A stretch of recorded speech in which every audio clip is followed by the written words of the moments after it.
Hi, everybody. Coming on a little bit earlier today, 11:20 here, 25 on day 1,810. 1,810 days since Richard was forcibly removed from his barracks room and his life was taken from him because he was a whistleblower. And he wasn't just any whistleblower, he is the Fort Bliss whistleblower. He's really uh, all the conversations that we're having with um, those that are well informed in this case are saying he's Poison Ponds 2.0. Poison Ponds 2.0. And I probably should have named this live stream that. Maybe I'll do it tomorrow as we're getting more and more information from law enforcement because, the wagons are circling those that are involved in all of this that are up to no good. Um, there's jurisdictional problems because of this being an international case. Um, and then there's also a lot of politics involved in this to get the bigger fish. Because remember, in Poison Ponds 1.0 with, oh, hold on, everything's working. That's good. Um, because remember, in Poison Ponds 1.0 with Julio Cordero, um, 40 individuals were arrested and that were in very important positions. That's why they're called pawns, right? Pawns like on a chessboard. Poison pawns. Oh, I need to do a better meme. I'll try to do a better meme to explain what poison pawns was. It takes a little for me to wrap my head around everything that Julio Cordero was doing because I'm sure it took him years to get these individuals in high positions to get arrested, right? And so, and he was getting very, very close to the big fish. He was getting very close to the big fish. These were pretty big fish too, but not the biggest fish, right? Not the biggest fish. And he was getting closer um and so what happened is of course the Poison Ponds operation got closed down um and then they reorganized the criminal trafficking bosses, um the narco politicians. I guess they all kind of got together, the cartel with the uh, uh, with those big fishes, with the big fish. They got together with the big fish, and they rewrote the playbook. They started pouring money into the media and promoting safest city for El Paso. They had to kind of put lipstick on the pig, or um, try to paint this picture, um, this false narrative. They're really good at doing that to deflect attention to what was really going on there, which is criminal trafficking and all of um, the contract fraud. There's so much fraud, right? In the bidding and in the fraud, in the contracts themselves. Building school after school after school, and not having enough children to even fill the schools, not even having, that you have to then tax the the workers in El Paso, tax your county to then pay for buses to go get Mexican students um, to be bused over to the United States in El Paso to be educated in El Paso on the El Pasoans' dime.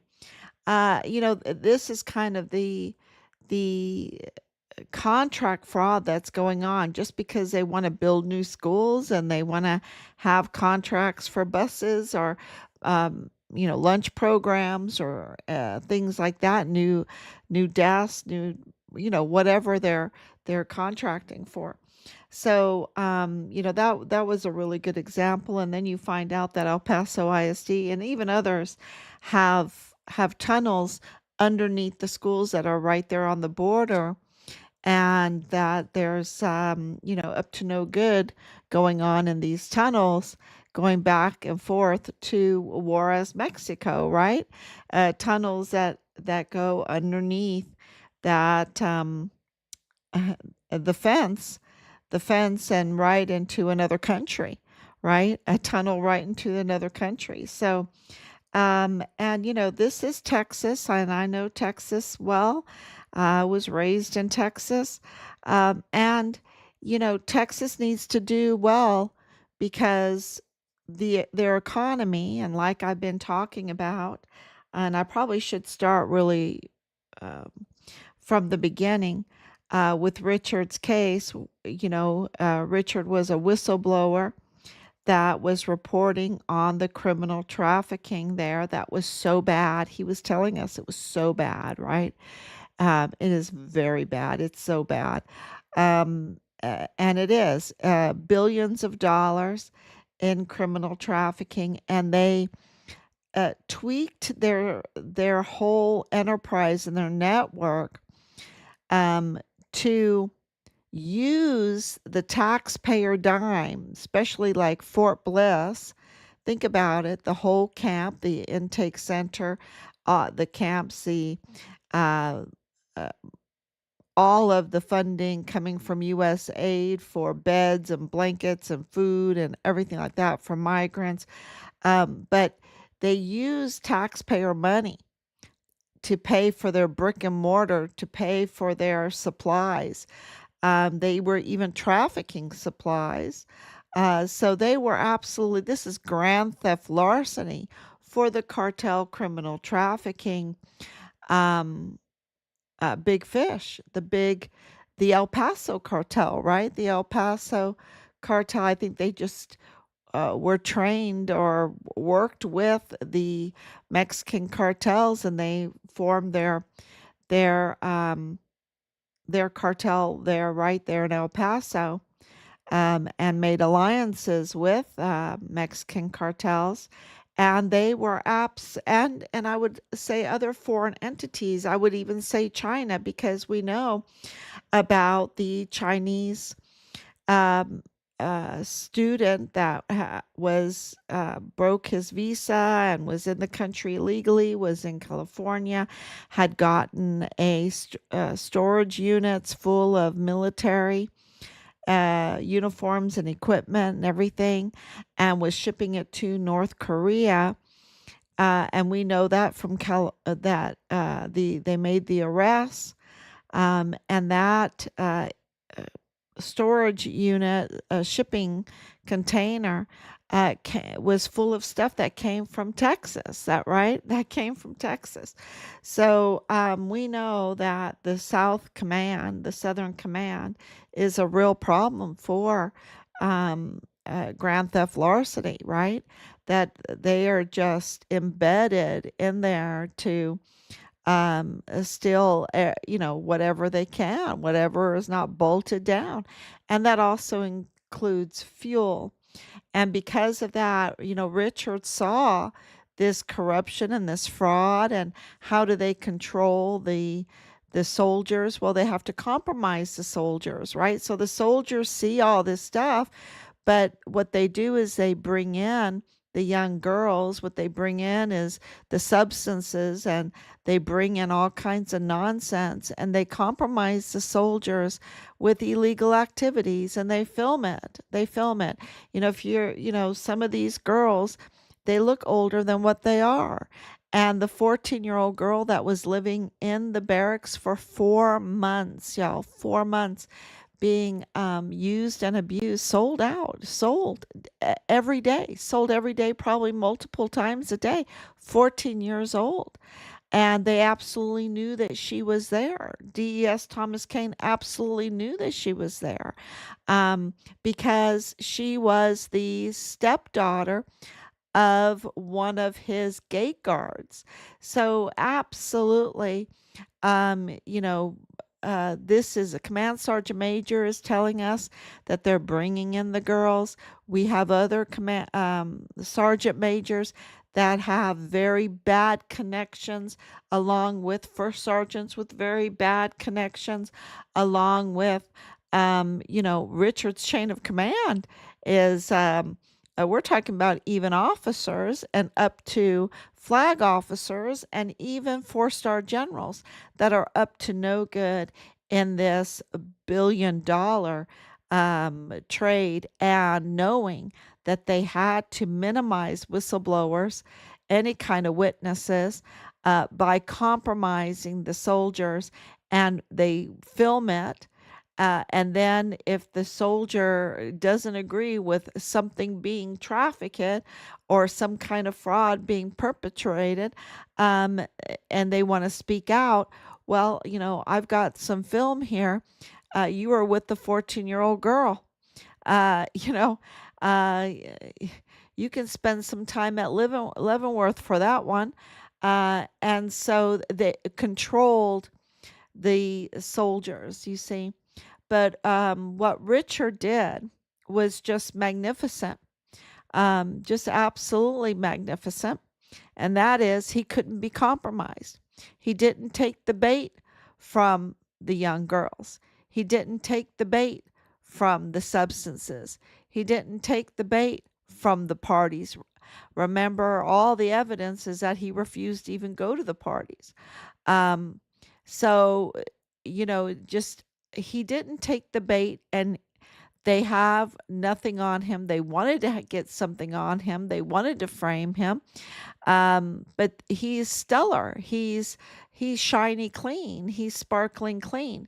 And because of that, he had the freedom, the freedom to reject the criminal trafficking going on. And because he's a U.S. Army soldier that was willing to document what he saw and file it and make the calls, like to Child Protective Services multiple times, like Washington, D.C., like the FBI Houston, like the IG being all over the barracks because of Halliday, and the General Stewart, telling us that they were being audited, that their weapons were being audited, that they found weapons illegally stored or unlawfully stored there, that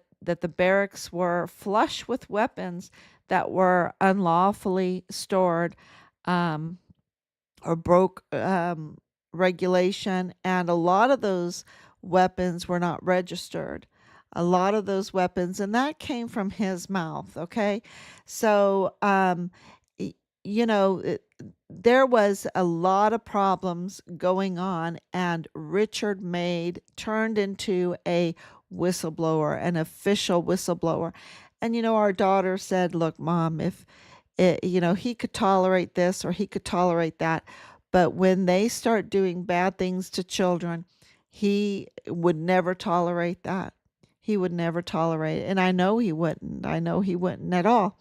And we know that this has to do with children, and we know this has to do with the videos of the most awful things, the most criminal things, horrible things done to children.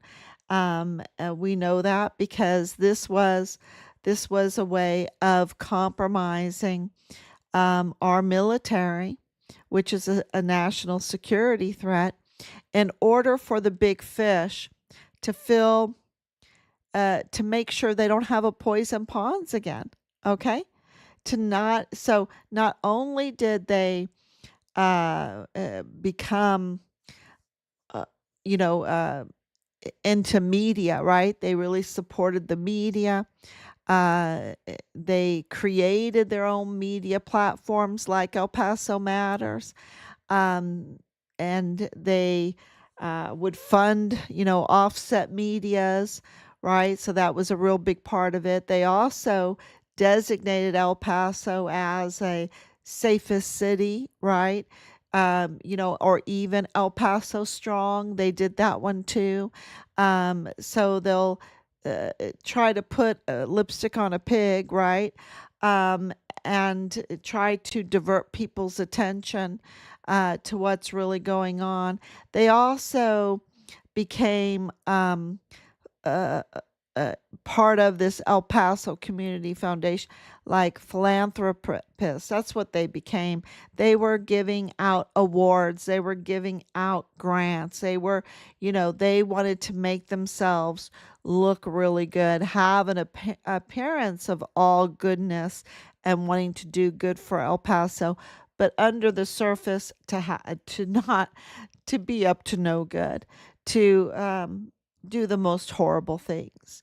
And of course, you see that there's other things that they did, um, that is very, very clear when you start doing an investigation. And this came after Poison Ponds 1.0.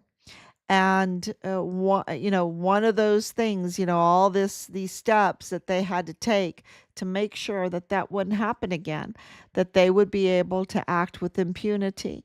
And one of those things is, of course, compromising our soldiers and really, really going turbo force on the grand theft larceny and the criminal trafficking and the worst type of crimes against children right there on Fort Bliss. And because that happened, Richard became a whistleblower and his life was put into danger.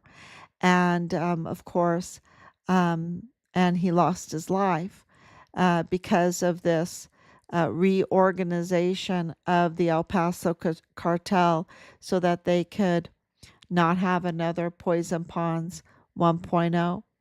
And Richard became Poison Ponds 2.0, because they forgot about honor. They forgot about stellar soldiers. They forgot that God is in control, and they just can't get away with this kind of evil with impunity forever, right? They can't, and really, uh, they get a God complex. Like they can just do whatever they want, and they forget, I guess it's the pride comes before the fall, right? The pride comes before the fall. And you see that in Richard's chain of command. Um, uh, and you see that in the leadership there in El Paso, in these agencies that are taxpayer funded agencies. That it's all taxpayer funded, right? The abuse of the VA system, the disability benefits, the death benefits, the abuse of all the contracts, the abuse of all of our brick and mortar that we provide, even the fuel. And so something really big has happened, and that is President Trump won the election. And in 6 months, he just thinks different than any other politician because he's a businessman and he's a builder. And, this makes a huge, huge difference. And so you see that when you line everything up, what he's doing. Um, and of course, he wants justice, but he sees justice in terms of really biblical law. And what do I mean by that? Well, you can't really understand biblical law if you don't understand economics, because economics are the work of the people, right?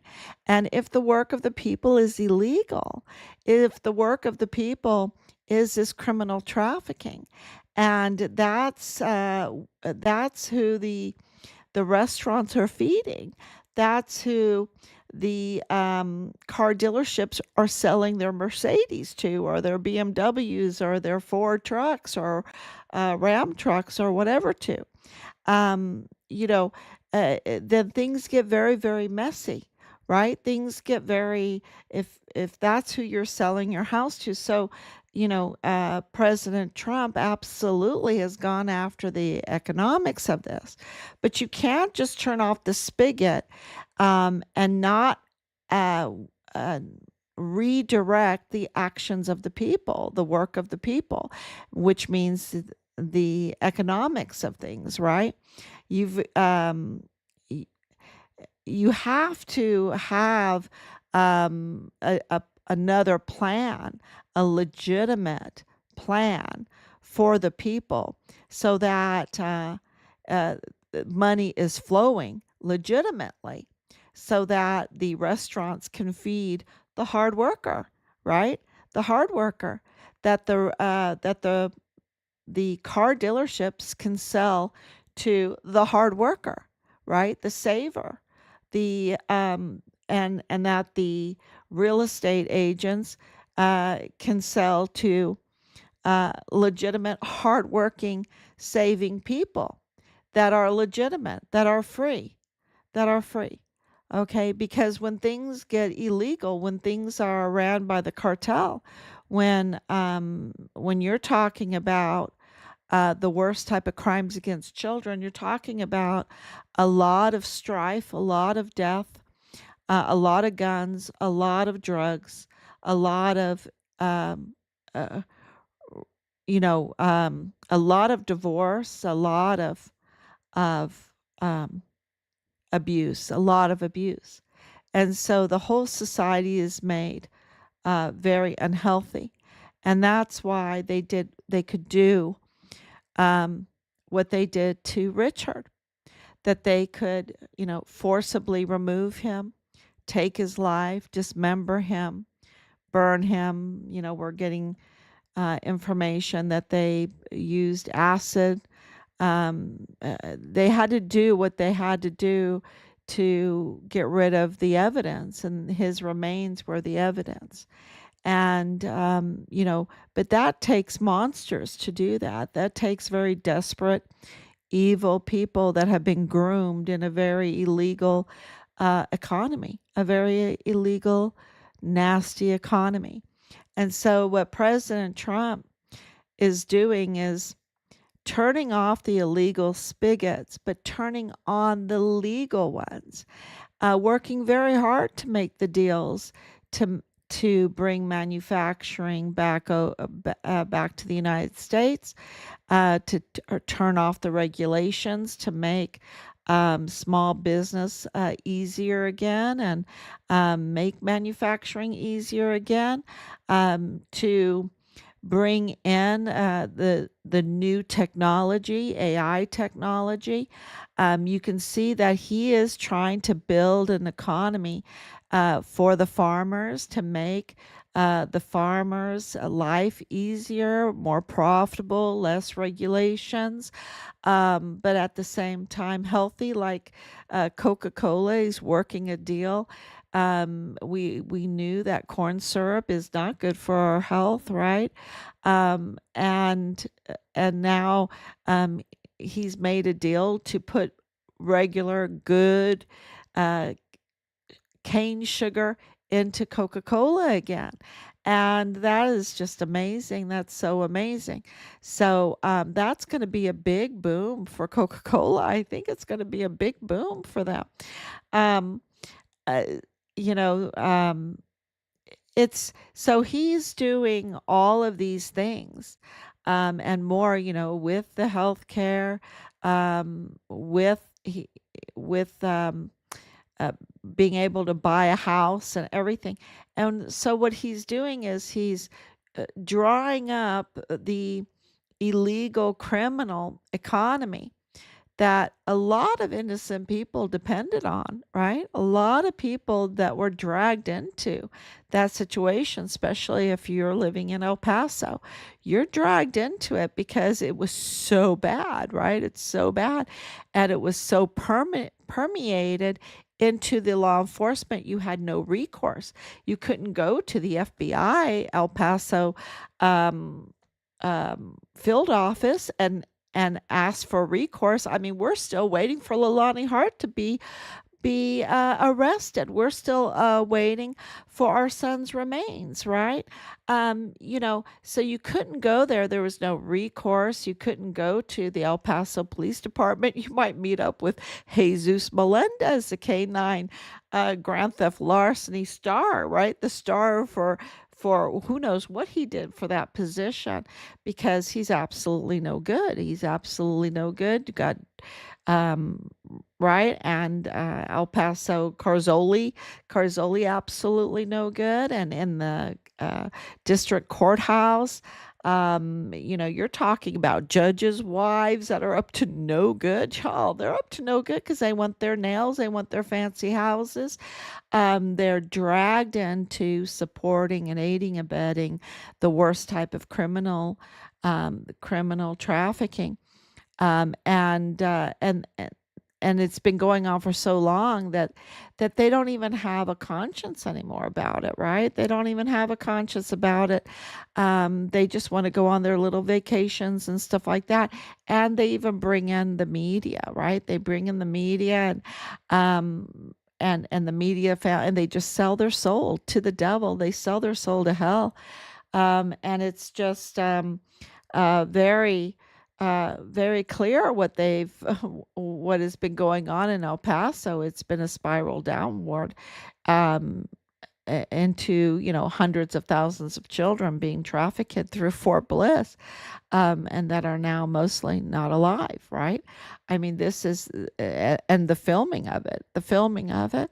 Um, and the national security threat at Fort Bliss. But Trump is seeing it, and he's absolutely bringing in a legitimate um, economy so that, uh, you know, people will be able to become whistleblowers now and witnesses and fight against, become not dependent on the criminality.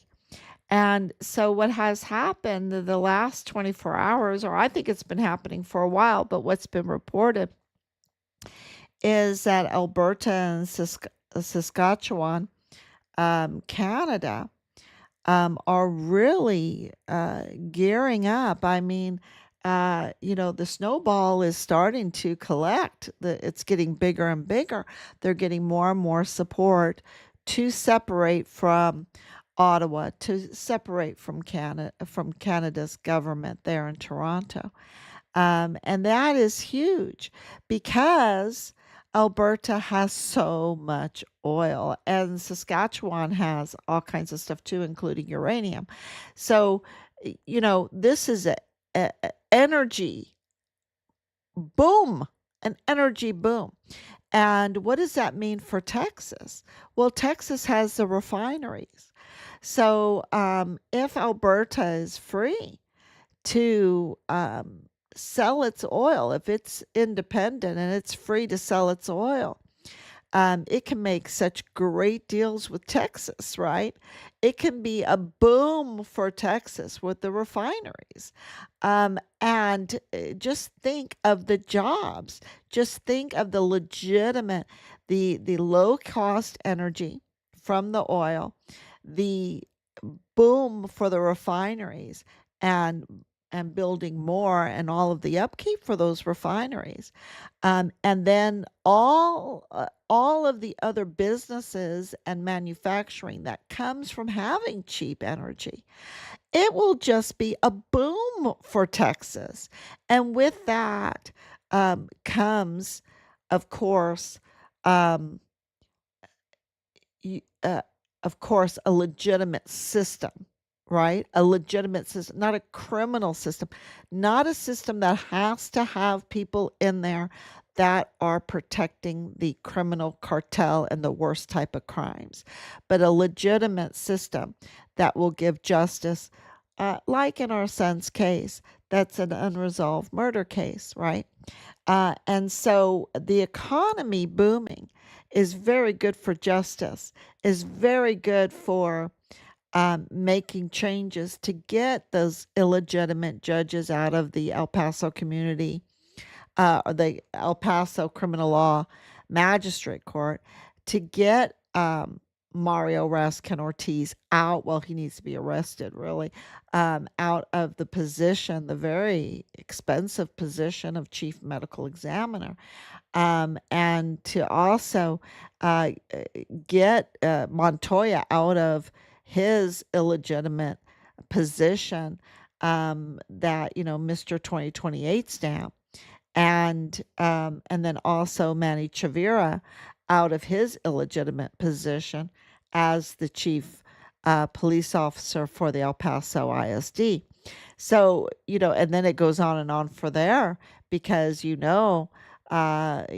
Michael Mayella's family, the whole Michael Mayella family, the Patrick Crucius family, the David Guadarrama judge, Sam Madrano, the most corrupt judge in El Paso history. I'm not going to do this for nickel and dimes. I want the open checkbook. Uh, um, Joe Spencer, the likes of them, with Felix Valenzuela, and of course Bob Moore of El Paso Matters and El Paso Community Foundation, and the big fish, that have caused so much absolute crime and heartbreak, to El Pasoans, and a national security threat to our military base, and of course, what they did to Poison Ponds 2.0 Richard Halliday.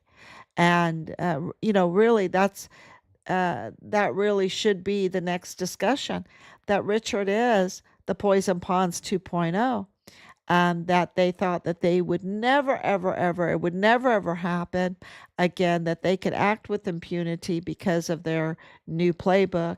But their new playbook, uh, is faulty. It's faulty.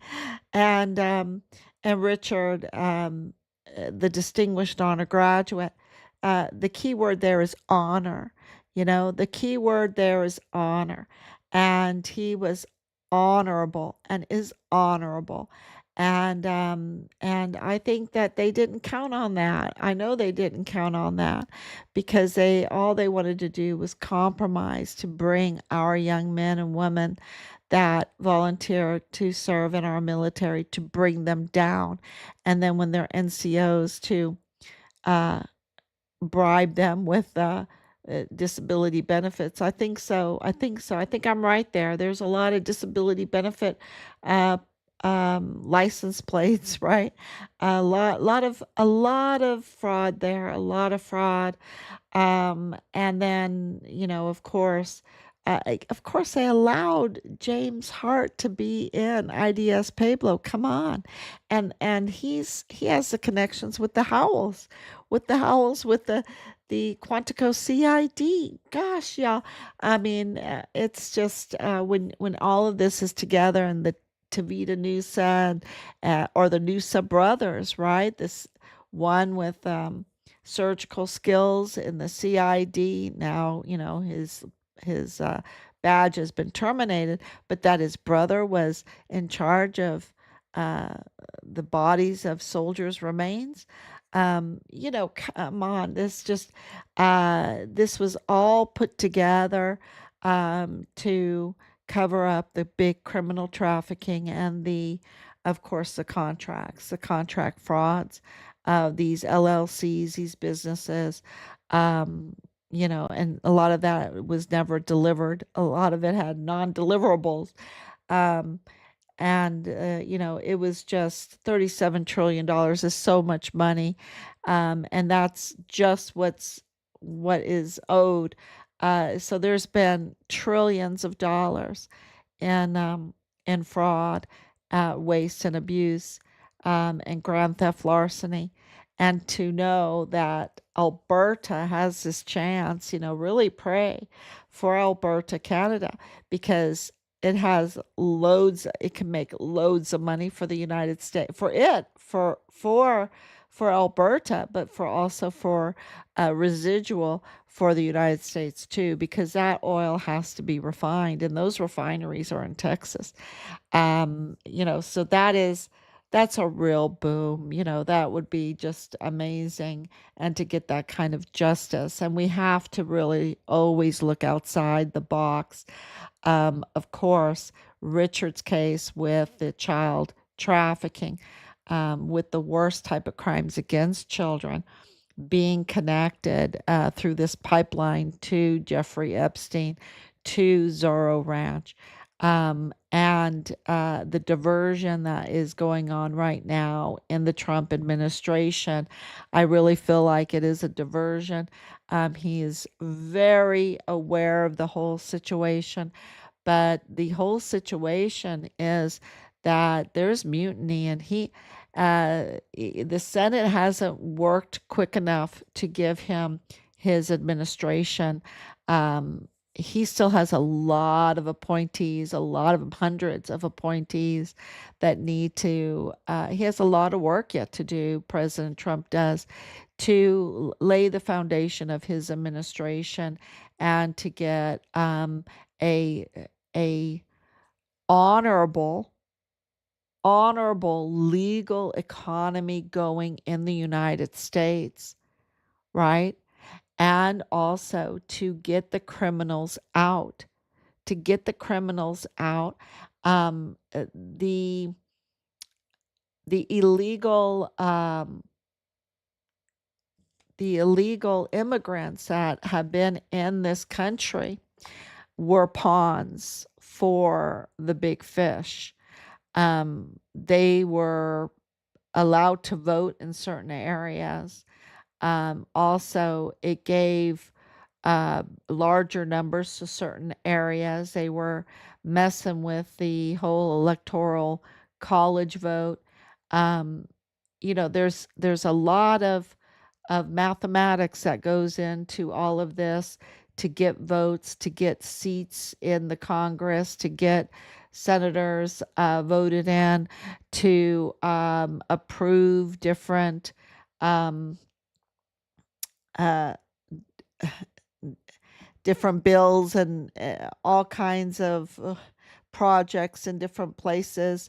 Absolutely, this has been like a chessboard, but we want reality. We want real jobs, a real economy, real votes, and the illegals have been used and abused. They need to go home to shake off their abuse, and they need to reapply, those that are not criminals, that have good intentions, and come over, and then they need to buy themselves beautiful stars and stripes, and they need to fly that and be Americans, right? Be Americans in the United States.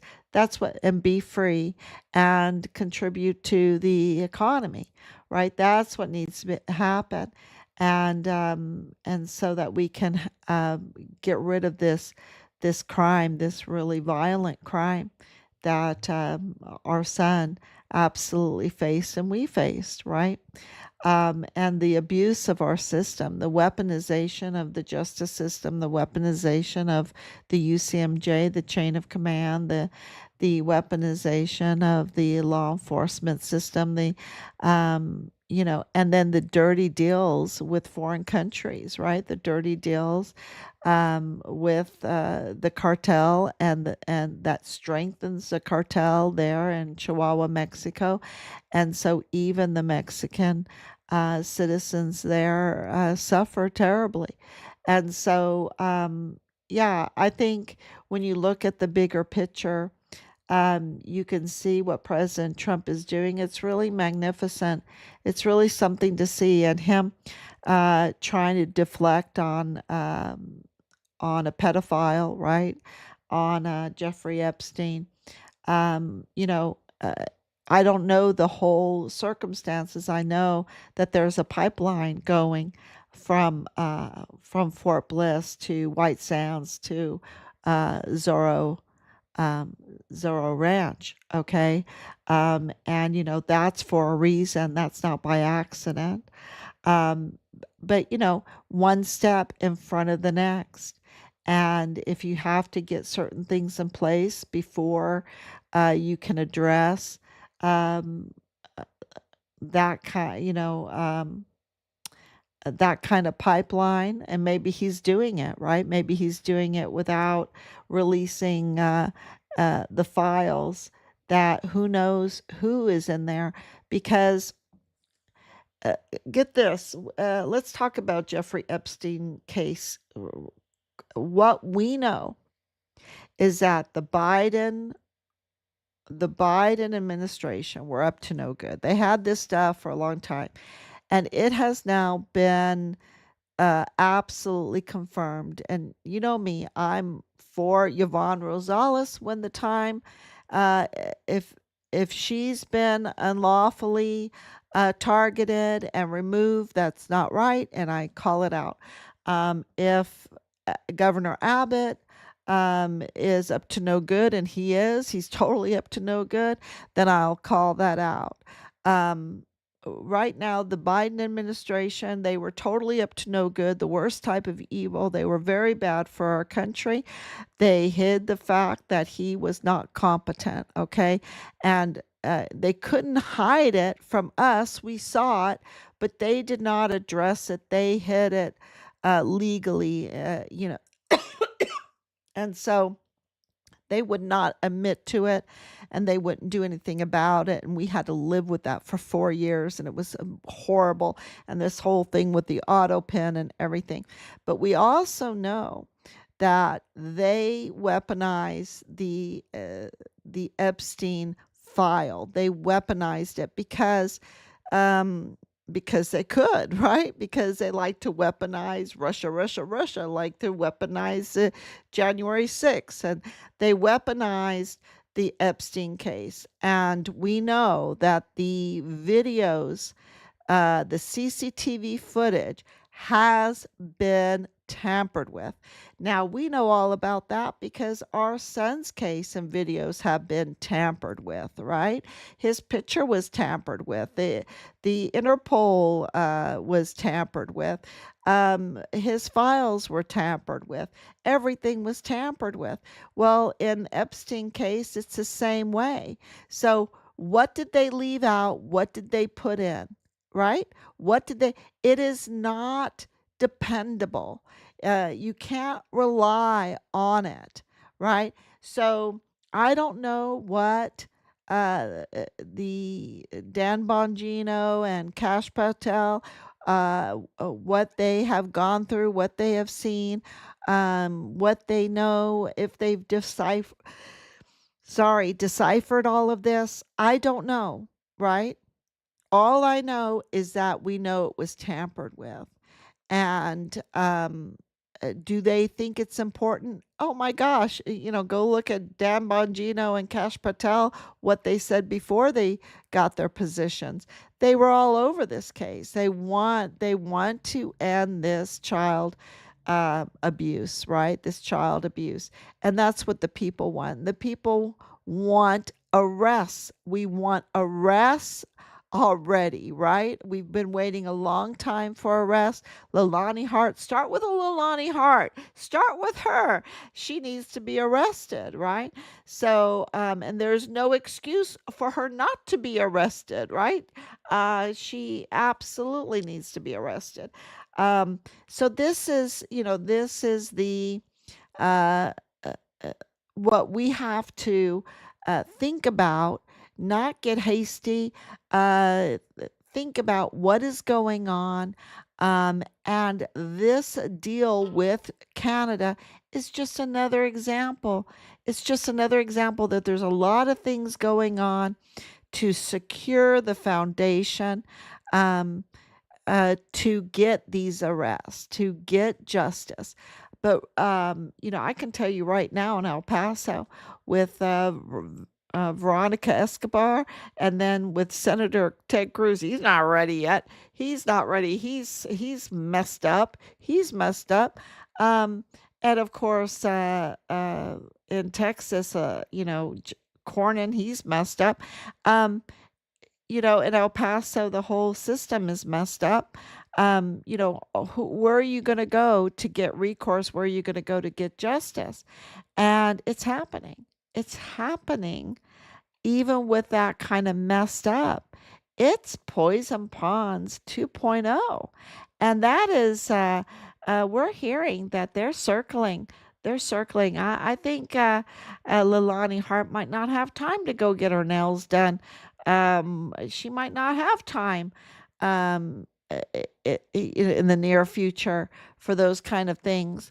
So it is getting the economy going, securing the economy, giving people options for where to work, where to get jobs, where to make money legally, paying their rent or their mortgage legally, um, providing for their families legally. Um, get that. That is very important, right? That is very important. Securing our money, securing our trade, super important. And then securing our votes so that we can replace these bad actors, um, and get legitimate, qualified individuals into those very important positions. I think that's what's going on. And so I think we're going to get I know we're going to get the justice because of everything that God has brought us to, right? And it's all in His time. And He just has brought so much evidence. I mean, I've got mountains of evidence. Our family is always like in awe of all the evidence that we have. So it's, he's absolutely preparing the way for us to get justice, to get our sons' remains, and for the United States and for Texas and El Paso to be better off because of it.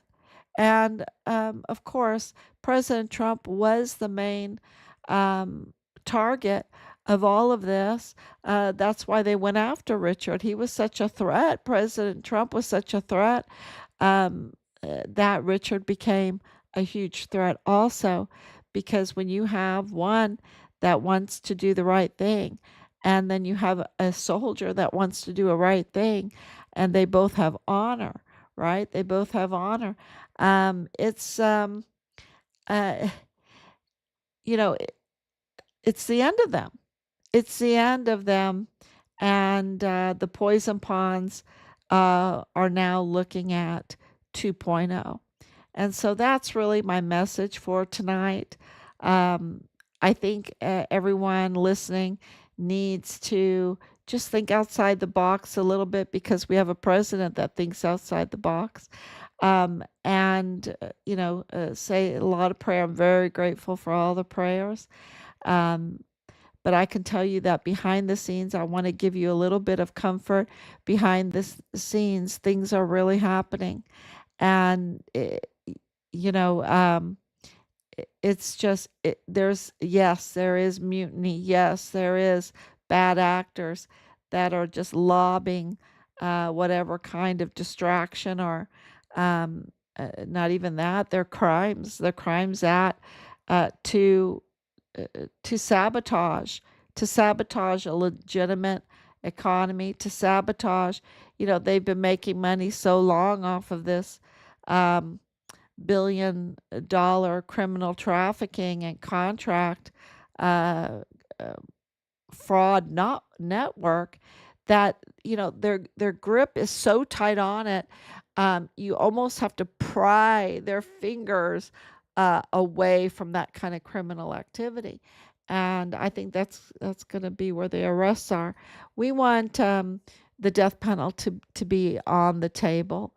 In our son's case, we want the death penalty to be on the table, and for that to happen, we need to have um, people seeing the other option, and what these criminals have kept us from the good, legitimate options. And uh,